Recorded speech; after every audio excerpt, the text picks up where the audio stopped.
Garee Shahadaa marsaalee hawaasaa Garee Shahadaa tiiktookii, yuutuubii fi gama weebsaayitiin nu hordofaa. Garee Shahadaa. Daqiiqaa meeqa dubbattu? Meeqa dubbannu jalqaba? Daqiiqaa 15 jalqaba irratti ta'a. An walii gala. 10 yeroo lama erga sani 5 osoo goone gaari. Okay, 15 eegasi 10 yeroo lama. Yes. Akkama jedhannaa. 15. Isin garsiisaa deema rakkoo waan barreessin garsiisaa deema.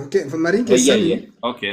Ustaaz Awwal daqiiqaa 15 tibbeessa 15 Awwal 10 haala kanaan deemta rakkoo hin qabu. Eegasi 5 dhumarratti. Yes.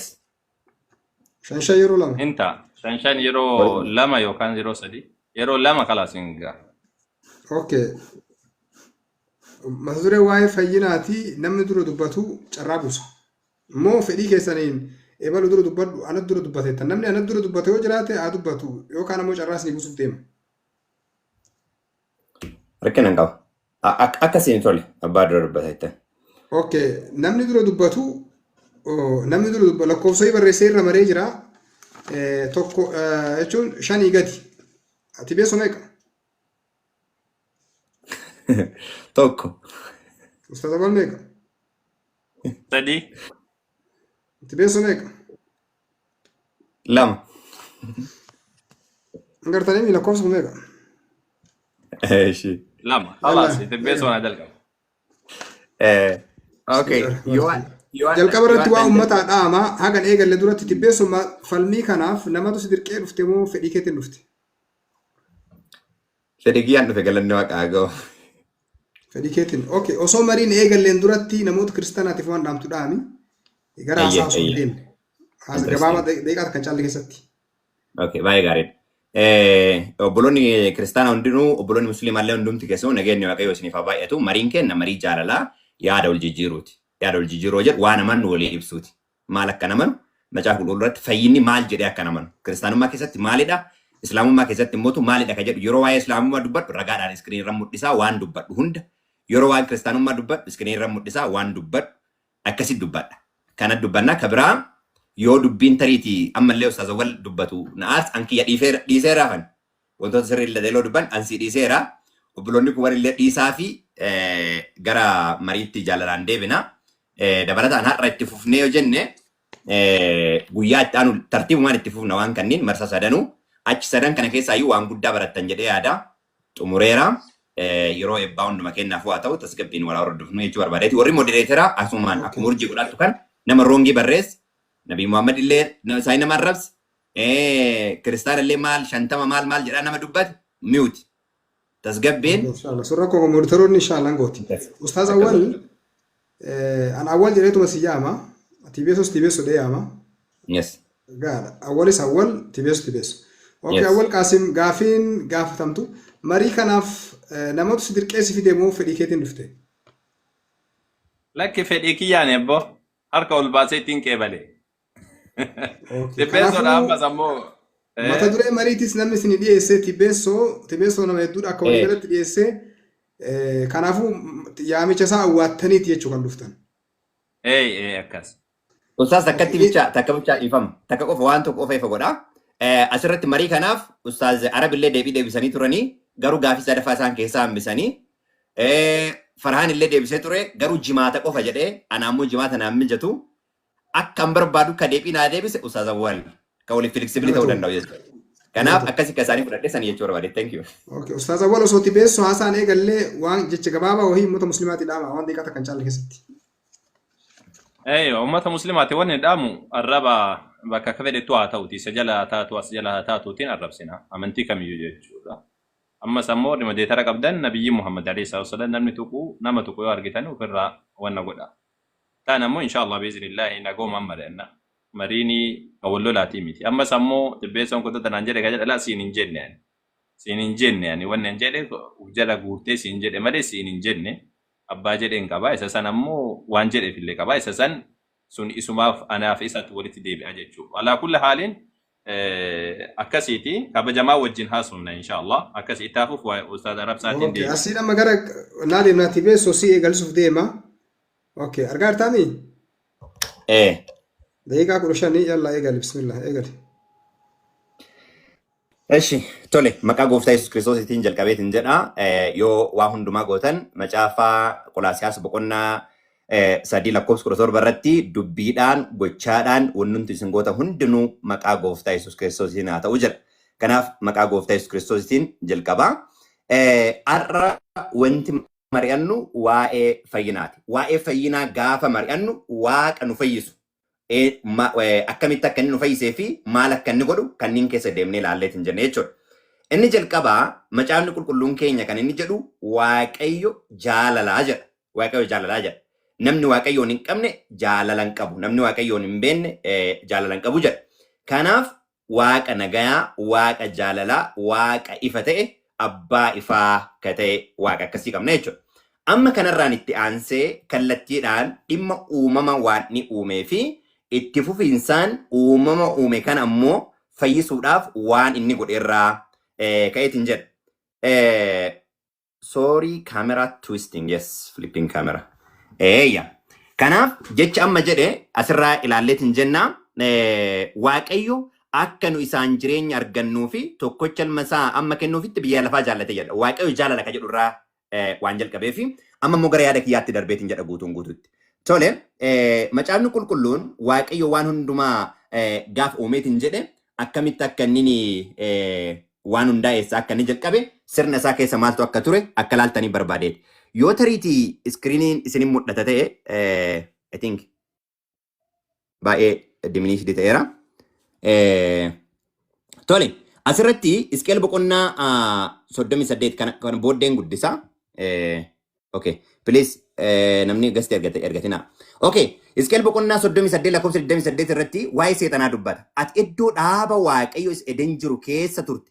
Dhagoonni gati jabeeyyiin hundinuu saardiyoon, tophaaziyoon, yaaspis jedha. Kunniin mul'ata boqonnaa 21 irratti kan jiran teessoo Waaqayyo yookaan immoo samiitti kan argaman dhagoota mul'isa. Kanaan kan guutamteedha jedha. Lakkoofsa 15 irratti ati gaafa uumamte jalqabdee amma jal'inis keessatti argamutti adeemsa keetiin mudaan qabdu turte jedha. Achiin booda sirna qulqulluu ta'eetu uumame. Sirna qulqulluu ta'e kana keessatti cubbuun isa keessa jalqabe jechuudha. Isaayyaas boqonnaa 14 lakkoofsa 12 irraa gadi yeroo jalqabdanii ati yaa ilma ganamaa isa akka bakkalcha bariibsitu attamitti bantii waaqaa irraa gadi darbatamte. Kana jechuun seexanni eessatti uumame jechuudha. Waaqa irratti yookaan immoo samii keessatti jechuudha. Gaafa yakki keessa isaatti argame achi keessaa gad darbatame. Wanti asiin hubachuu qabdan dhuma kana jedhu Isaayyaas boqonnaa 14 fi Hisqeel keessatti illee boqonnaa 38 irratti fakkeenyaan kan ibsame jechuudha. Fakkeenyaan gaafa ibsameetiin jedhu achitti akka uumamte wanti hundinuu siif akka qophaa'e lafa kaa'u 14 irratti duumessa ol fagoo irra ol nan ba'a isa hundumaa gararraa jiruttis of nan fakkeessa jette jedha. Inni hundumarraa gara jiru the son of the most high ka jedhu. Okay, kanatti aansee ka jiru ammoo sirna qulqulluu kana keessatti maaltu argame? Cubbutu argame. Sirna kana keessatti maaltu argame? Hammini isa keessatti argame jechuudha. Kan akka hin dagan. Samiirra jira. Isa keessatti hamminni argame haga gaafa sanitti qajeelaa akka inni ture akkasii yaadannaa qabadhaa. Itti aanee waa'ee uumama namaatti dhufna. Waaqayyo nama haa uumnu akka bifa keenyaatti akka fakkeenya keenyaatti jedhee nama uume. Erga nama uume lakkoofsa 31 irraa inni dubbiftu yoo ta'e Waaqayyo jedha. Waaqayyo waanuma hojjete hundumaa ilaalee kunoo inni baay'ee gaarii ture jedha. Amma wanti uumame kun maalidha jechuudha? Baay'ee gaarii ture jechuudha. Sirna baay'ee gaarii ture kana keessatti rakkinni uumamuu jalqabee waa'ee cubbuutiif karoorfaynaa waan laalaa jiru jechuudha. Sirna baay'ee gaarii jedhamu kana keessatti wanti gaarii hin taane jalqabe.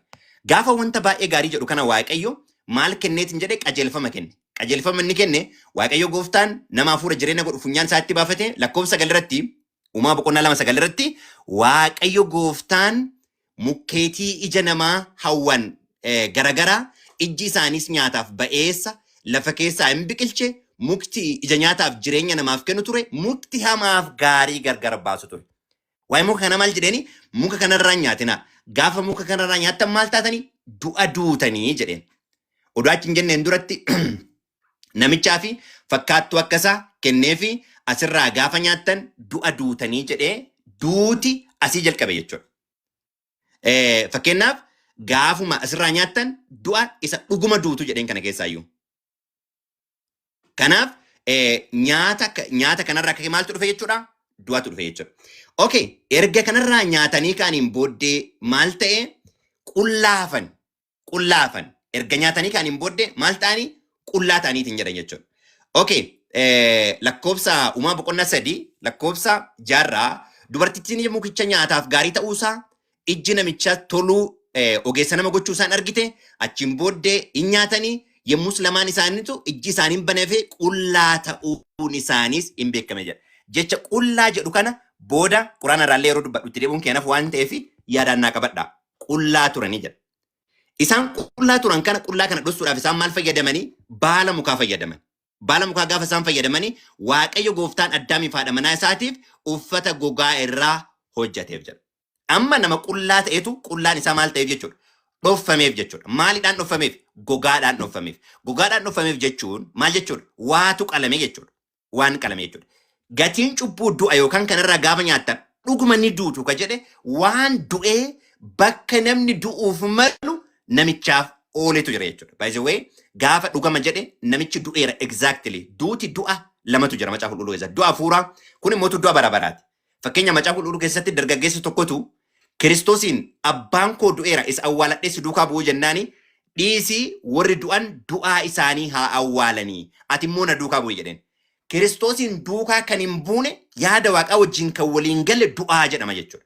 Du'aa kanatu hobbaafata gaafa awwaalamu isatu hobbaafatame jedha. Kanaaf asirra maal godheefi gogaa kenneef. Gogaan kun kamaalitti ka jedhu uumama boqonnaa 4 lakkoofsa 4-5 irratti Qaa'eliif Aabelitu sirna aarsaa dhiyeesse. As keessatti sirna aarsaa eenyuun fudhate Waaqayyo.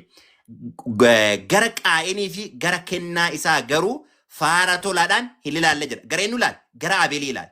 Aabel immoo hoolota isaa keessaa warra duraa dhalatan qalee cooma dhiyeesse jedha. Okay, midhaan waan ta'eef hoolaa waan ta'eef miti fudhachuuf rejecti gochuun Waaqayyo. Karoora isa gogaa inni achitti ga'etu hoolaa isa Waaqayyo qopheesse kanadha jechuudha. Kanaafidha kiristaanummaa keessatti okay, itti ilaalaa dhufa bakka inni hoolaan eessaa akka jalqabe ilaalaa. Yeroo baay'ee namoonni bifa qoosaatiin kaasu asii jalqabe jechuudha. Aabelidha kun. Aabel qofa miti. Abrahaamis gaafa Waaqayyo ilma kan kee aarsaa naa godhi jedhee dhiyeessu ilma isaa fidee gaafa dhiyeessu 12 irraa dubbisuu dandeettu boqonnaa 22 12 irraa 14 irraa akkana jedha. 14 irraa Abrahaam maqaa iddoo sanii maal jedhee moggaase jedha. Iddoo sana Yaahwee Yeri'ee jedhee moggaase jedha. Yaahwee Yeri'ee jechuun Waaqayyoon nan arga jechuudha. Waaqayyoon nan arga jechuudha. Gaafa hoolaa kana argu Abrahaam maal argee? Waaqayyoon arge. Hoolaa kana ka bakka bu'ee dhufee nuni. Kanaaf Kiristoos gaafa Abrahaamin arge maal jedhee? Abrahaam guyyaa koo arguudhaaf hawwee ture hin argesi itti gammades jedha. Akkamitti arge guyyaa isaa? Hoolaa saniin. Hoolaa gaafa argu maal jedhe? Yaahwee Yeri'ee Waaqayyoon arga jedhe. Waaqayyoon arga jedhe. Kanaaf gaafa eenyummaa isaa isaanitti dubbatu Yesuus maal jedhee dubbate? Abrahaam guyyaa koo arguudhaaf asirraa wangeela Yohaannis boqonnaa 8 Abrahaam abbaan keessan Abrahaam guyyaa koo arguudhaaf hin hawwee itti gammadee jedha. Kanaaf Abrahaam illee bakka hoolaa qalameessan eenyuun arge jechuudha. Yesuusiin Waaqayyoon arge jedhee moggaase. Okay, isa qofa miti. Ba'uu keessatti Israa'eloonni Gibxii gaafa ba'anii dha'icha 10tu jira. Kanallee jala naa qabadhaa. 10 ka jedhe kanallee booddeellee itti deebi'a waan ta'eef. Bifa biraatiin 10tu ture. 10 keessaa inni 10ffaan ilma hangafaatu du'a ture. Ilmi hangafaa kan duuneef maal godhi jedheen Waaqayyo Museedhaan dhiiga balbala keetti dibi jedheen. Dhiigni kun dhiiga maaliiti? Balbala Israa'elii hundinuu balbala ofiitti dhiigaa dibatu jedheen. Dhiigni kun dhiiga maaliiti? Xobbaallaa korbeessa waggaa tokkoo kan mudaa hin qabne jedha. Ba'uu boqonnaa 11 lakkoofsa 5 irraa jechuudha. Ba'uu boqonnaa 12 lakkoofsa 5 irraa. Kanaaf inni kun maal mul'isa? Akkuma Abrahaam abbaan kiristiyaanotaa yookaan abbaan amantii hundaayyuu jechuudha. Sorry. Abbaan amantii hundaayyuu abbaa kenna jedha. Abbaa amantii hundaa jedha. Macaan qulqulluu yeroo dubbatu aarsaa karaa ilma isaa bakka bu'u hoolaa san dhiyeesse Museen illee akkasuma dhiiga kanaan balballi isaa du'a jalaa oolan jechuudha karaa biraatiin. Maatii sun du'a jalaa kana oole dhiiga balbala irratti dibame kanaan. Baay'ee gaarii. Dhiigni kun eenyuun mul'isa? Ibroota boqonnaa 9 lakkoofsa 22 irraa dhugumayyuu akka seerichaatti wanti hundinuu dhiigaan qulleeffama jechuun hin danda'ama. Dhiiga utuu hin dhangalaasin immoo dhiifamuun cubbuu hin jiru jedha. Maaf dhiiga dhangalaasuu kana jedhame? Seera lakkoofsaa boqonnaa seera leewotaa jechuudha. Seera leewotaa boqonnaa 17 lakkoofsa 11 irratti lubbuun uumamaa foon uffate dhiiga keessa waan jiruuf furee kan ta'us dhiiga waan ta'eef inni furee lubbuu keessanii akka ta'uu fi iddoo aarsaa irratti an Waaqayyo isiniif kenneera jedha. Dhiiga keessatti maaltu argama jedha asirratti lubbuuti yookaan immoo jireenya tocha keessatti argama. Gaafa dhiigni dhangala'u maaltu jira jechuudha. Furee ta'a jedhee Waaqayyotu kana kenne jechuudha. Kanaaf gaafa Kiristoosiin argu maal jedhe Yohaannis? Borumtaa Yohaannis utuu Yesuus gara isaa dhufu argee ilaa hoolicha Waaqayyoo isa cubbuu biyya lafaa lafarraa fuudhu jedhe. Kanaaf tokkoffaa Xiimotewos boqonnaa 2 lakkoofsa 5 irratti Waaqayyo tokkocha inni gidduu dhaabatee Waaqayyoof nama walitti fidu nama katee Kiristoos jedha. Sababni isaa isa dhiiga dhangalaase fayyina namaatiif kan sababa ta'e isa waan ta'eef. Kanaaf ergaa Yohaannis 1:7 dhiigni ilma isaa Yesuus immoo cubbuu hundumaatti ni qulleessa jedha. Nuyi cubbuu keenya yoo isatti manne inni cubbuu namootaa irraa qulleessuudhaaf gaadha jedha. Kun karoora fayyinaa Waaqayyo dhala namaatiif qabudha jechuudha. Namni akkamitti fayyu? Amantiidhaan hundumti keessan karaa Yesuus Kiristoos ilmaan Waaqayyooti. Warri Kiristoos dabaluudhaaf cuuphamtan Kiristoos hin uffattaniitu. Gassiqee maal jedhaa? Karaa Kiristoos Yesuus isin hundumti keessan tokko Yihuudii, tokko Giriikii, tokko Garba, tokko Ormabnu, dhiira dubartii gidduutti garaagarummaan hin jiru jedha. Fayyinni karaa Kiristoos dhufe kun immoo namoota hundumaa giddu galeessa kan godhatedha. Macaafni qulqulluun Uumama boqonnaa 15:22 irratti Abrahaam Waaqayyotti amanee maal ta'e lakkaa'ameef? Qajeelummaatti lakkaa'ameef. Aarsaa nu kafalame kanatti amanuudhaan qajeelummaan nu lakkaa'ama jechuudha. Aarsaa namni qullaa ture kana iddoo isaa uffisuudhaaf isa Waaqayyo baase kanatti amanuudhaan amantiidhaan qajeelummaan ilaalameeti jedha. Galaatiyaa boqonnaa 3 lakkoofsa 8 irratti Waaqayyo warra saba isaa hin ta'in amantiidhaan qajeelota gochuudhaaf wangeelatu itti lallabame jedha. Oduu gammachuuti. Gospel eenyu lallabame? Abrahaamitti. Wangeela Abrahaamitti lallabameetu wangeela bara baraa addunyaatti lallabamedha jechuudha. Kanaaf Efesoon boqonnaa 2 lakkoofsa 10 irratti nuyi hojii harka isaati. Lakkoofsa 8 irratti isin ayyaana Waaqayyootiin karaa amantii fayyifamtan. Inni immoo kennaa Waaqayyooti malee gochaa keessanii miti.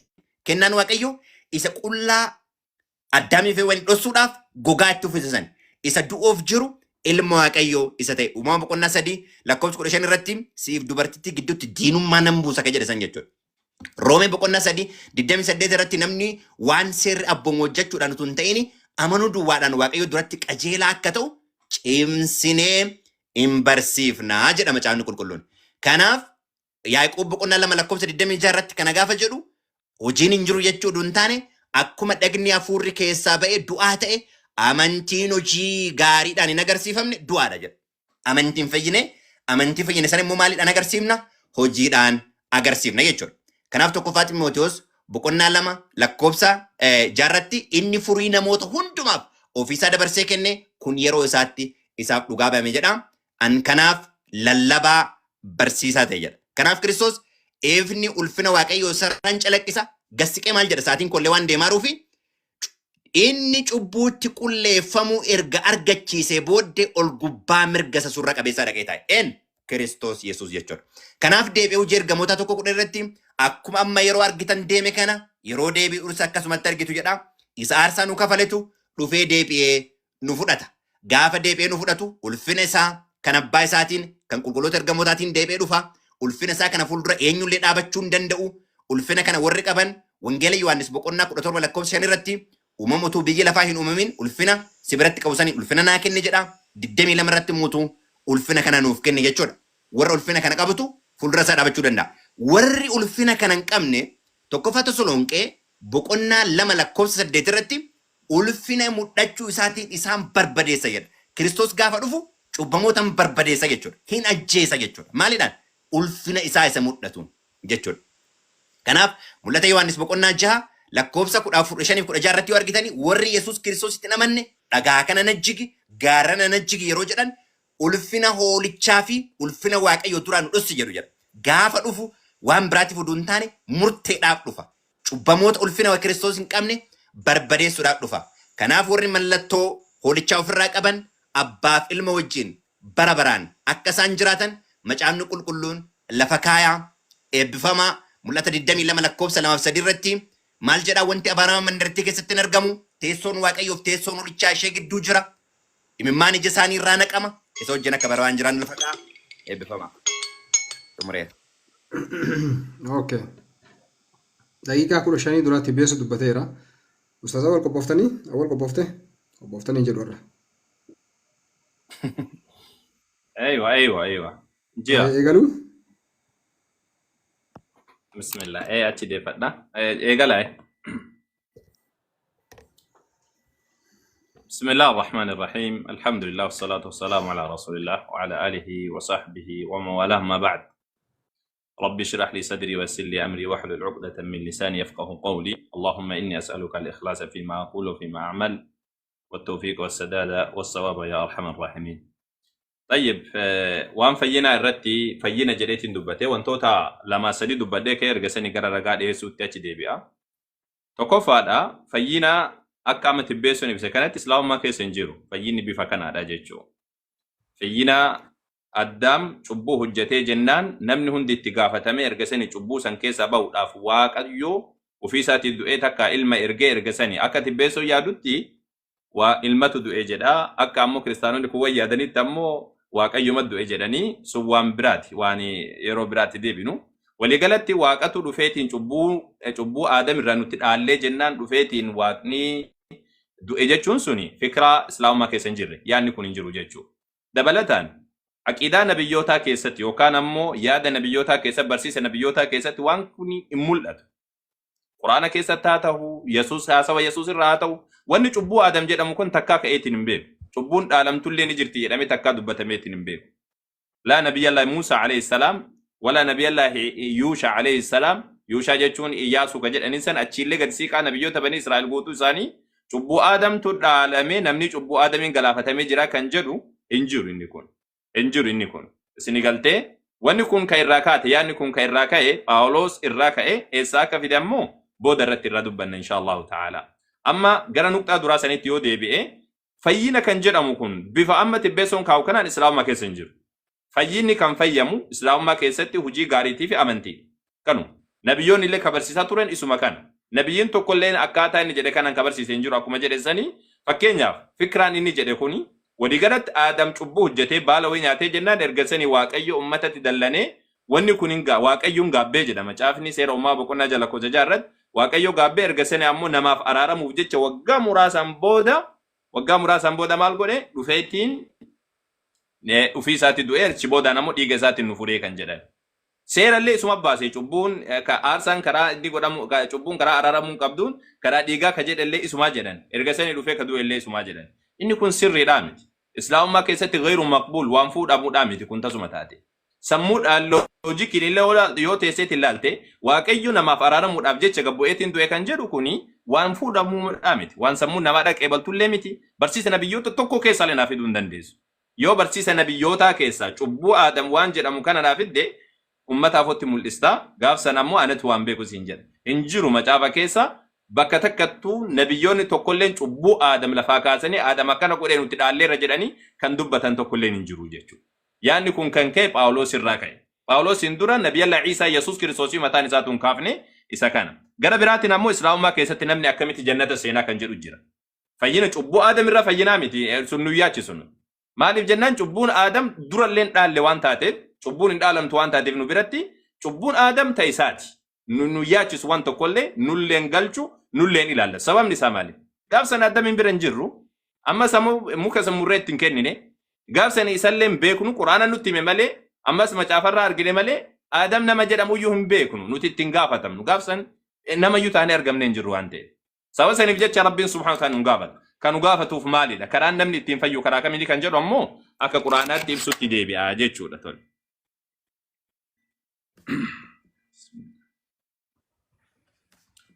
Bismillah ayyee. Jalqaba irratti Rabbiin subhaanahu wa ta'aala suuraa lammaffaa ayata 111 irratti maal jedhee dubbata?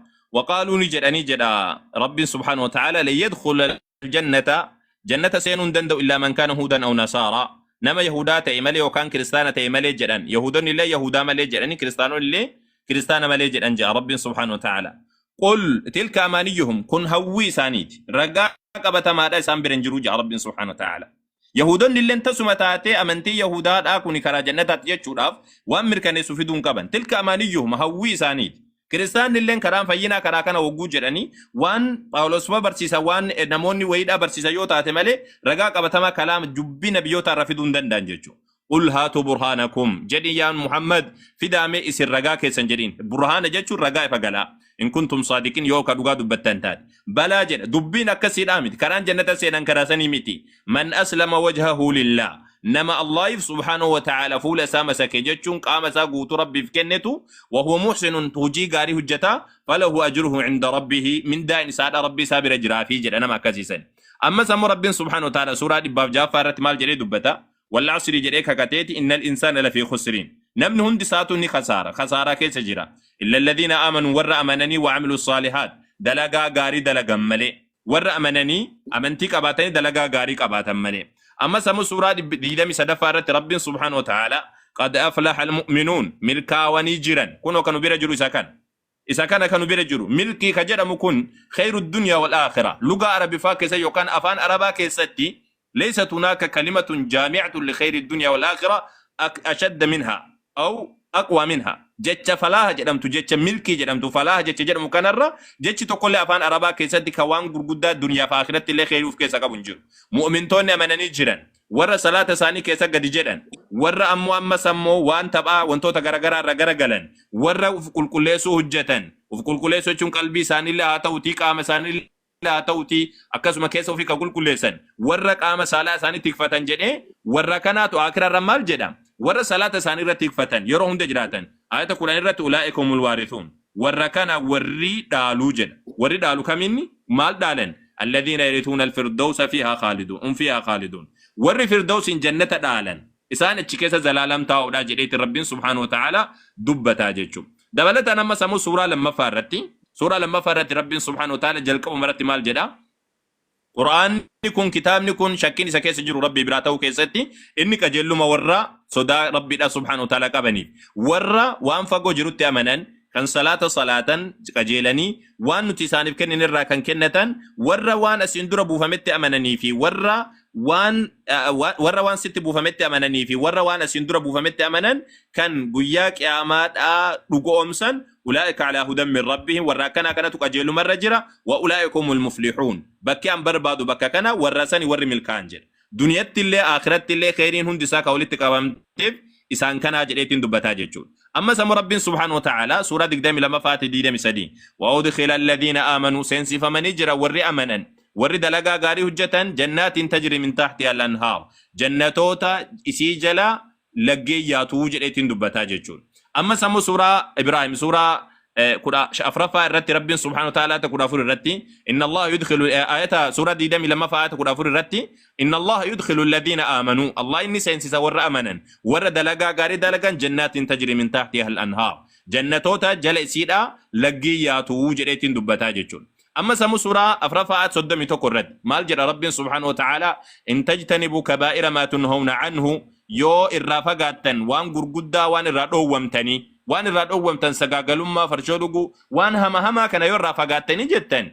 نكفر عنكم سيئاتكم شبو كيساني سنرى حقنا شبو متا كيساني وندخلكم مدخلا كريما بكا سينسا كبجامات أسين سمناجا رب سبحانه وتعالى بكا سينسا كبجامات أسين سمناجا ورّي فالله سني ورّي آيات ربي لك جبسي سنمو سورة ربفا آيات أفرطة مرتي إن الذين كذبوا بآياتنا ورّي كي يتوتا كي يكجبسي سن واستكبروا عنها ورّي أما سمو إسيرا ببونا لا تفتح لهم أبواب السماء بابني بل سميدا ساني فين بنمت ولا يدخلون الجنة جنة سينو لندن دانجر وركي ربي قرآن ربي لك جيب سيسان جنة سينو لندن دان حتى يلج الجمل في سم الخياط هكا قال لك أول الموت سينو تيجا أبدا اندن دان جتشو نمني ربي قرآن ربي دا سبحانه وتعالى كجيب سيسان كرا ربي الرقوري ربي سبحانه وتعالى كفر أبدا سينو دن دو جتشو قام قرآن هاتين آيات كان سيني دبالي قسان يمقر حديثات تجيها سورة أفرفا آيات ربي مسدي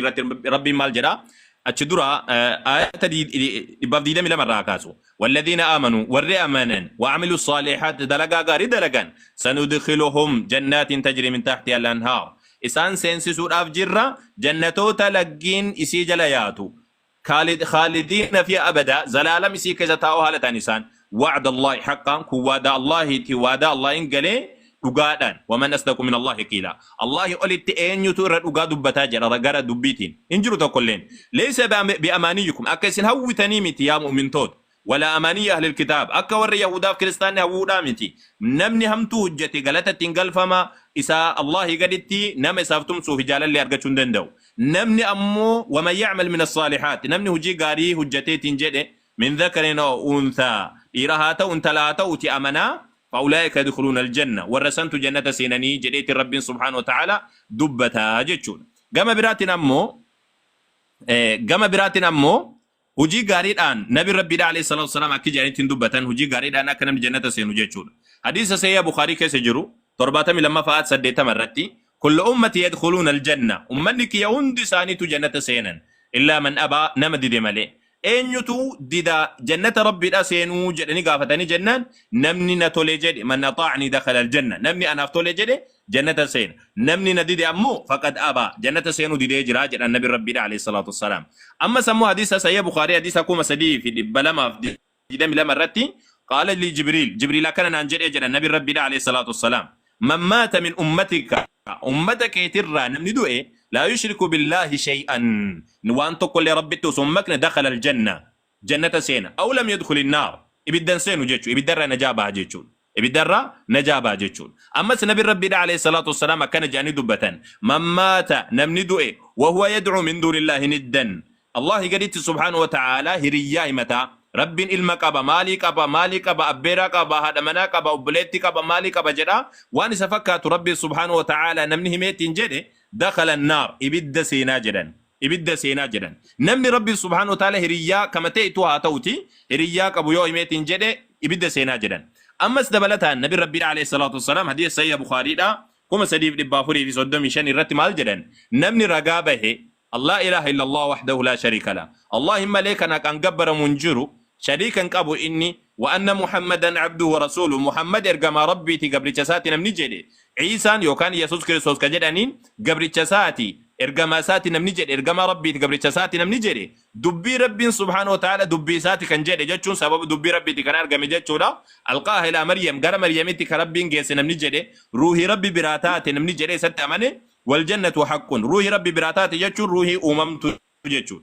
روحين أممتودا والجنة حق جنة دغادا جدي دغومسي بدل دغادا جدي دغومسي أدخله الله الجنة الله إن جنة سين استاجدا يسوس نافدو إيه وسنتاني كلام جنة هذا كراكنا يسوس نافدو إيه شبونا ماتي بكنا تيه كنجرو سني وان سر داتيمتي شبونا ما أنا نباتو جتشون أدخله الله الجنة جنة رب سبحانه وتعالى سينسيسا على ما كان من العمل دلقا إنك أبو وجيني جدا رب سبحانه وتعالى دلقا إنك أبو رتي جنة سينسيسا جتشون وانتو دا كان دبتيتين كا جنة والنجد جتشو كان ديمي جتشو حديث كانان حديث يكون سيئة بخاري كسيرا سيئة بخاري حديث كوما جافي بشاني في ديدم سدين نبي ربي عليه الصلاة والسلام أكن جانيتين دبتني وان أمة ساني دبتني جتشو دا وان أمة ساني دبتني والذي نفس محمد بيده اسمه نفس محمد كساجر تنككد أني أكيسن ولك ور جنة تاتنا هوا مالي الجنة وذلك أن الجنة جدا كان هو جنة تاتيف لا يدخلها إلا نفس مسلمة نفسي أمنت مسلما جتشو ربي في بولت مالي سيقلتي ربي في بولت مالي أبدا نفسي مسلمة تاتي مالي أبدا جنة سينو واندن دي نفجأ النبي ربي عليه الصلاة والسلام كان أفو كران جنة التنسينا كران جنة التنسينا كرا هجي غاري هجتشوتين كرا وان غاري هجتشوتين مالي كرا مالي تيني ميتي كرا واقن نافدو اجتشوراتين ميتي جتشور آدمي والقبتي أمو قرآن مال جد آدم سلا چبو كينيا باتي جرا كنجل لا چبو كينيا بان سبب نسادة ربي سبحانه وتعالى سورة لما فارت وقود باتو وإذا قال ربك للملائكة وقو ربين كان كيجد يا ربين كان كملائكة أنجد يا غوفتاك يرو غوفتان كي ملائكوتان رقمت يعني ilmaan namaa dachii keessatti bakka bu'aa khaliifaa taasisuufan jira jedhes yaadadhu jedhan isaanis ni jedhan laal gaafuma aadami rabbiin subhaanahu wa ta'ala uumuudhaaf deemu lafaaf uume malee duruma samii haa taa'uudhaaf miti garuu rabbiin subhaanahu wa ta'ala maaliidhaan akka namni jannatatti deebuu danda'u maaliin akka keessaa bahu hubachiisuudhaaf malee gaafuma rabbiin aadamin uumu lafaaf uume lafarra haa jiraatuuf uume jechuudha. رب سبحانه وتعالى أن إلما نما دتشي كتب بكبوها يوكان خليفة تاسيسو فنجرا جدي قافو مدرا دبته جتشو سنبودا نمو آدمي في هو اللين فأزلهم الشيطان عنها جنة الرجل لمان شيطان مجتاچسه فأخرجهما مما كان فيه وان جري كيس جراني الراباسه أتشبودا نتي غرين كيسن غريف دينا حالة انبوء جنيني دچي كيساتي بك قبناتو سنف جرا أمس هغا يروتي فجي كيسا كاناني تاني جرين آدم غرب ديسات تنروفني كاناني وداف إن كاناني تنجد رب سبحانه وتعالى فأزلهما إن مجوشاتا مالي جري بدي قد عند لغني جرا أمس إن مجوشاتا مالي مجوشاتي قودا مالي بالي مكانا واقع جيسو برنجيتو جيتو كانوا مرتي وانا جرا إن شاء الله يا ربي جريتي دبالا بودا رتي السلام عليكم اوكي دقيقة نتيانو كلام تبسو قبفتي اوكي kudhan siya dubbanna sorry adda baafachuuf kudhan siya lama amma kudhan qabnaa deebinillee kudhan dubbanna jechuudha. Okay tole kaameraa garagalfadha sorry. Qophaa'ee jedhee yeroo qopheeffate. Okay itti fufaa qophaa'ee.